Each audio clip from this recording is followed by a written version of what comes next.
სახელითა მამისათა და ძისათა და ძმითისა სულისათა ჩვენთან არის ღმერთი. ყველას გილოცავთ დღევანდელ დღეს ღმერთმა მრავალს დაგასწროთ სრულიად თქვენ და სრულიად საქართველოს. ამენ. დღევანდელ დღეს ჩვენ წავიკითხეთ სახარება ლუკა მახარებლის მიერ მოთხრობილი იმ სასწაულებრივი თევზჭერის შესახებ, როდესაც მთელი ღამის განმავლობაში თევზაობდნენ მოციქულები, ვერაფერი ვერ დაიჭირეს და მაცხოვრის ერთი ბრძანებით, რომ შესულიყვნენ ცოტა ღრმად და ჩაეყარათ თავიანთი ბადეები და თევზის ისეთი სიმრავლე მოყვა აი ამ ბადეს, რომ ნავებმა დაიწყო ჩაძირვა. ანუ მთელ სიმრავლეს ვერ ამოიტანდნენ, ნავები ვერ გაუძლებდნენ აი ამ სიმძიმეს, აი ამ სასწაულებრივი თევზჭერის შესახებ არის საუბარი. მოკლედ ეხლა რაც გითხარით, თქვენ იმედია ყურადღებით ისმენდით საკითხულ სახარებას. მაგრამ საოცარი ისტორია აქვს ამას ყველაფერს. ერთი ის, რომ ეს სახარება, რომელიც ეხლა იკითხება, ჩვენ სხვა ადგილასაც შევხვდებით ამას, რომ საოცარი თევზჭერა მერეც მოხდება. ეს არის უკვე აღდგომის შემდგომ გახსოვთ, როდესაც ისევ იგივე მოციქულები დღეს ვინც არიან დასახელებულები პეტრე, იოანე და იაკობი, ასევე თევზაობენ მთელი ღამის განმავლობაში და ნაპირიდან მათ მაცხოვარი აღდგომილი, უფრო მკვეთრით აღდგომილი მაცხოვარი მიმართავს, რომ დაიჭირეთ რაიმე, ისინი ამბობენ არა, აბა მარჯვენით თქვენს ან თქვენს მარჯვნივ ჩაგვიდეთ ბადეები და ამოიყვანენ თევზს, რომელსაც დათვლიან და არის 153. 153 დიახ, არ მეშლება ეს ციფრი სახარებაშია დასახელებული.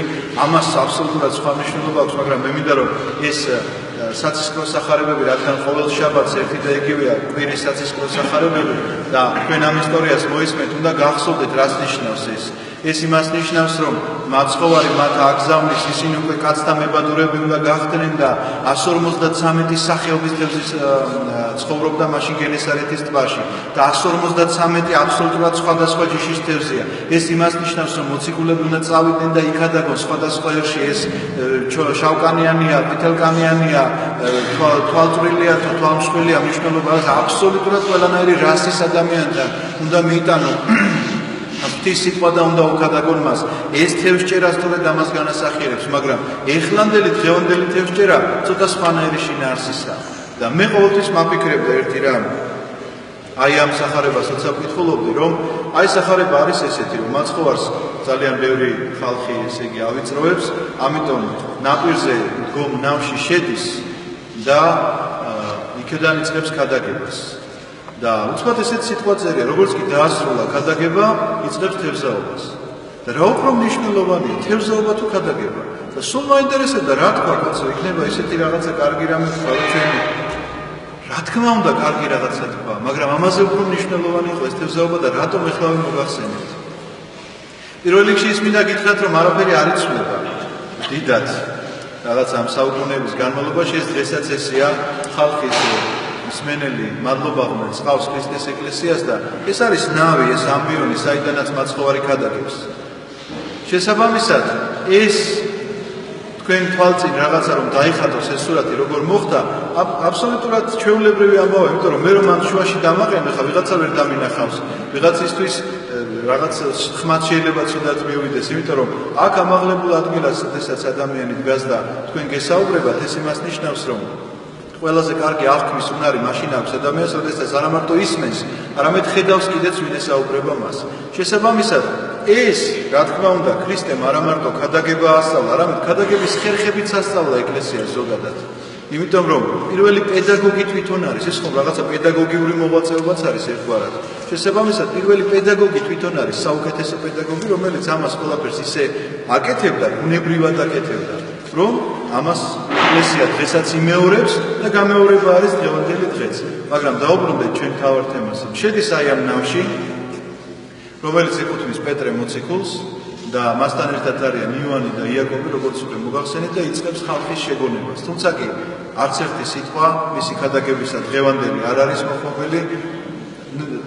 წმინდა წერილი ხო სული წმინდის კარნახით იწერება და ნუ ეხლა დავიჯერო რომ დავეცდათ მოციქულებს მე სიტყვა, თუ საჭირო იქნებოდა წმინდა სული შეახსენებდა მათ აი ამ სიტყვას, მაგრამ არანაირი საჭიროება არ იყო ამ სიტყვისა, იმიტომ რომ მაცხოვრის ქადაგებაზე უფრო მნიშვნელოვანი მოვლენა უნდა აღსრულებულიყო და პირველი რა, რომ პეტრე მოციქული ადამიანთა მებადური უნდა გამხდარიყო. და გამხდარიყო უნდა იცით რიცი იმ სასწაულებრივი ქმედებით, რაც მისთვის აბსოლუტურად ნათელი ქმედება იყო. რას გულისხმობ ამ სინათლეში? იცით რომ ჩვენ ძალიან ხშირად ვეყრდნობით ჩვენ ადამიანურ გამოცდილებას. რაღაცა ვიცით ზუსტად ჩვენი გამოცდილების მიხედვით. მაგალითად, კარგმა მეთევზე მიცის, ოდის იჭირება თევზი. შუა დღეზე თევზს ვერ იჭირება. კარგმა თქვა ყანის მუშაკმა იცის, როდის უნდა გამოთოხნოს ყანა.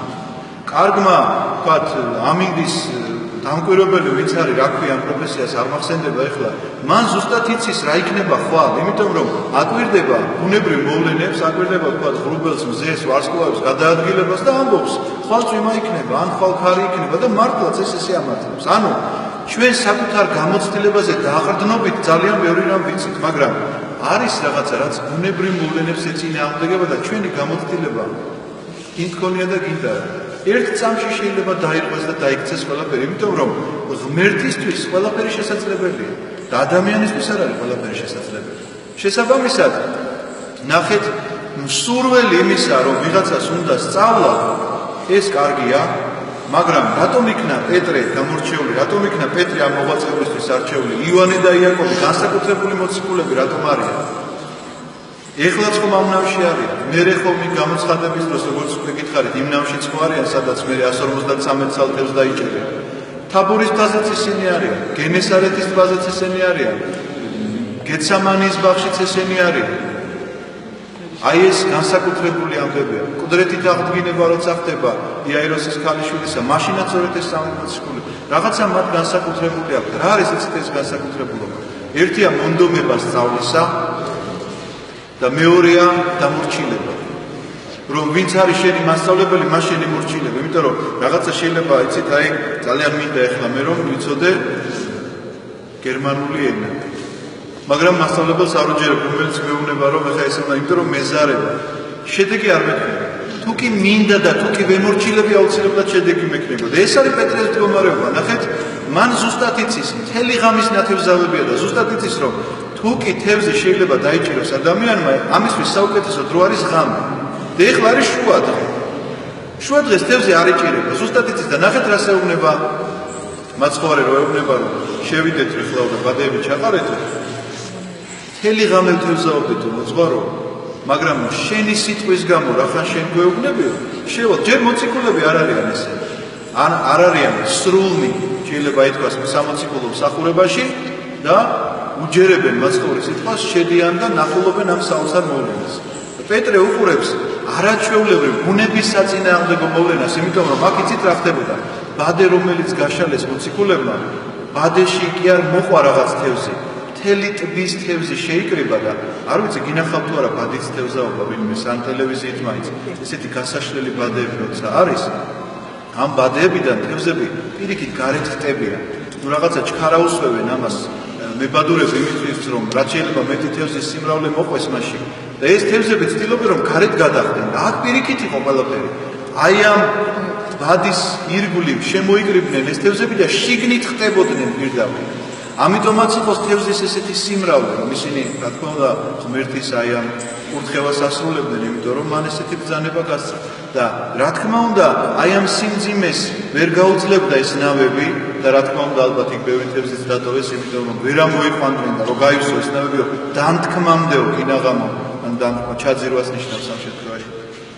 იქამდე შეავსესო და ამ საკვირველების მხილველ პეტრეს ნახეთ რა ემართება სწორი, ჯანმრთელი, ბუნებრივი რეაქცია, როდესაც სასწაულს ხედავს ადამიანი. მუხლებში ჩაუვარდება და ეუბნება რომ განვეთ ჩემგან რამეთუმე კაცი ცოტვილი ვარ. აი ეს ძალიან მნიშვნელოვანი ამბავი გახლავთ, იმიტომ რომ პეტრეს ეს შიში არაბუნებრივი მოვლენის დანახვისთანავე, იმიტომ რომ მან ნახა ისეთი რამ, რაც აბსოლუტურად ეწინააღმდეგება ყოველგვარ ბუნებრივ კანონს. იმიტომ რომ პირველ დღეს კი არ გასულა პეტრეს ათევზაო. პეტრე დაბადებულია ამისთვის. და პეტრე მერეც გეტყვით რომ ბოლომდე მე თევზზე დარჩა, იმიტომ რომ ქრისტეს აღდგომის შემდეგაც თევზაობს, როგორც უკვე ის სახარება გავიხსენე. მე თევზზე და მეცაც გეტყვით, პეტრე არ დამჯდარა და წერა კითხვაც არ უსწავლია, მე მგონი, იმიტომ რომ მისი ეპისტოლე კარნახით არის დაწერილი. ის კარნახობდა, მაგრამ როგორი სულიერება მიიღო, როგორი გამოცდა მიიღო, როგორი კაცთა მებადური გახდა, ნახეთ. მზად არის რომ სიკვდილისთვისაც კი წავიდეს, იმიტომ რომ ამ ბადეში, ამ სულიერ ბადეში, ამ ეკლესიაში ადამიანები მოინადიროს. მაგრამ თევზაობის სხვადასხვა სახეობა არსებობს, ხო იცით, არსებობს ბადე, არსებობს დინამიტი. შეგიძლიათ დინამიტი გადაგდოთ, თევზს ამითაც იჭერება. მაგრამ შედეგი ცუდია მოგეხსენებათ, ის ანადგურებს ყველანაირ სიცოცხლეს იმ ტბაში, სადაც დინამიტი ჩააგდება. ამიტომ რაზე არის ლაპარაკი? აი ამ სწორ მიმართულებაზე, რომ ჩვენ თითოეულ ქრისტიანს, ვინც აქ გახართ, არა მარტო მღვდელს, არა მარტო ამბიომიდან არის ეს ადგილი, თქვათ, ბადის გასაშლელი ადგილი, არამედ ყველა ქრისტიანს ევალება, რომ შენ უნდა მოინადირო ამ ბადეში, ამ სულიერ ბადეში, ეკლესიის წიაღში უნდა მოინადირო ადამიანის სული. და მოინადირო არა იმისთვის, რომ თევზს იჭერენ, იმიტომ რომ შეწვა და შეჭამა. ადამიანი მოინადირო იმისთვის, რომ მარადიულად იცოცხლოს. და ერთი ბრძენი ადამიანის გამონათქვამი წავიკითხე, რომ თუ კი არ შეგიძლია ის, რომ მოინადირო შენ თვითონ თევზი, მაშინ დაეხმარე იმას, ვინც ნადირობს, სხვას დაეხმარე. და ნამდვილად ესე არის, თუ გინახავთ ესეთი მონადირეები, მებადურეები, ვიღაცა ნაპირზე ისინი რომ ზღვაში არიან და ეს აქ საჭმელს ამზადებს. ეს ძალიან დიდი დახმარებაა, იმიტომ რომ ისინი რომ გამოლენ შილები და ნამუშევრები საჭმელი ჭირდება და უნდა შეჭამოს საჭმელი. ვიღაცას არ შეუძლია თქვა ბადის გაშლა, მაგრამ სამაგიერო ფიზიკური ძალა აქვს, ისეთი რომ ეს ბადე უკან რო ამოათრიოს ეს შეუძლია.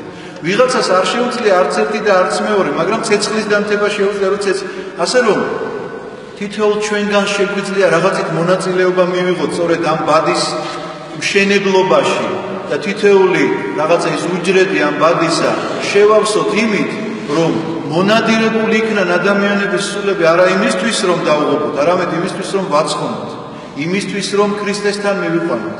და ეს ამისი საუკეთესო მაგალითი, ანუ აი ეს სახარება დღევანდელი, სწორედ ამიტომაც გვიყვება ნადირობის შესახებ და არც ერთ სიტყვას არ გვეუბნება რა ქადაგება წარმოთქვა მაცხოვარი.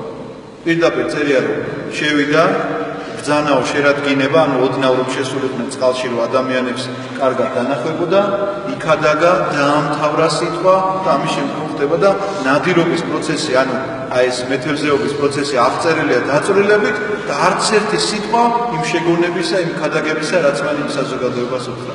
იმდენად მნიშვნელოვანია. აი სახარებაში უნიშნელო ხომ არ შეიძლება არაფერი იყოს. როგორ შეიძლება ქრისტეს ქადაგება უნიშნელო ყოფილიყო?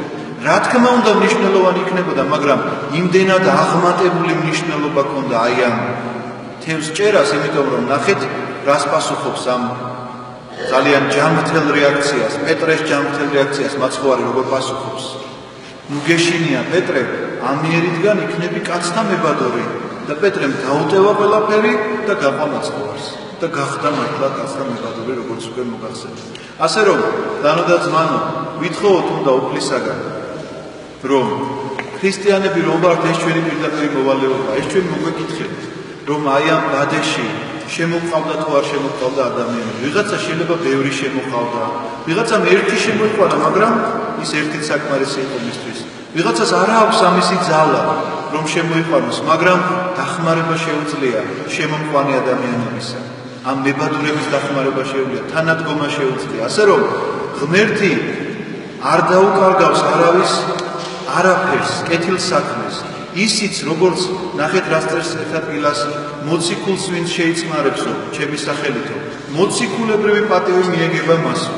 წინასწარმეტყველს ვინც შეიწყნარებს, წინასწარმეტყველის პატივი მიეგება მას.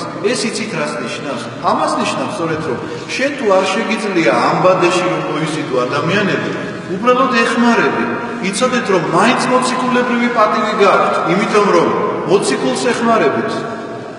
იმას ეხმარებით, ვინც სიცოცხლისათვის, მომავალი საუკუნო ცხოვრებისათვის იზიდავს ადამიანების სულებს, საუკუნო სასופველისთვის ამზადებს მათ. ასე რომ ეს შეწევნაც მოციქულებრივი ღვაწლია და არასოდეს არ უნდა გაიღალოს ქრისტიანი ამ ღვაწლისთვის, არასოდეს არ უნდა ჩაიქნიოს ხელი და არასოდეს არ უნდა თქვას, რომ იცი რა ახლა იმას მაინც არ ესმის.